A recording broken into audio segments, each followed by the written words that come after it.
ব্যাপার শালার ঘটক সেই কোন সকালে আমাকে বুঝলিছে ছেলে নিয়ে আসবে আমাদের বাড়িতে আমার মিয়াটা দেখতে আমার মিয়াটাকে সাজা টাজা এদিকে বসে থাকলাম ঘটক এখন আসলো না কি ব্যাপার রে আল্লাহ 11টা পার হয়ে গেছে 11:30 বাজে গেল দেখি আবার ফোন দিয়ে দেখি তো হ্যালো আসসালামু আলাইকুম হ্যালো হ্যাঁ আপনি আসলে কোথায় আপনি তাড়াতাড়ি আসেন আপনি বললেন যে তাড়াতাড়ি আসবেন এদিকে আমার একটু বহুত একটা কাজ আছে তো আসেন তাড়াতাড়ি আসলো না 12টা বাজে গেল কখন আসবে হ্যাঁ এই শালার ঘটক তো বিশাল জ্বালাইলো দেখছে আমাকে আরে আল্লাহ মনোটো দেখতে ঢুকছে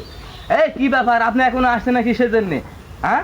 আর 12টা বাজে গেল আমার আসলে কাজ আছে আমি বললাম না আপনাকে আর আপনি আসলে তাড়াতাড়ি আসছেন না তাহলে একটা কথা হলো আপনি বলেন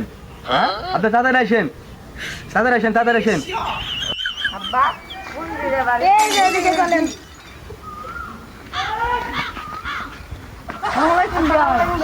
ওয়ালাইকুম আসসালাম কি ব্যাপার কাদা পাত ভাঙি কি আসছেন নাকি আপনারা আসসালামু আলাইকুম ভাই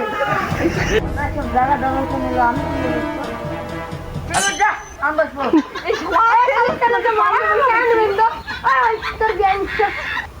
বিয়া জায়গা দখল করে নিল আমি কোন জায়গায় বসবো এই তুই ওই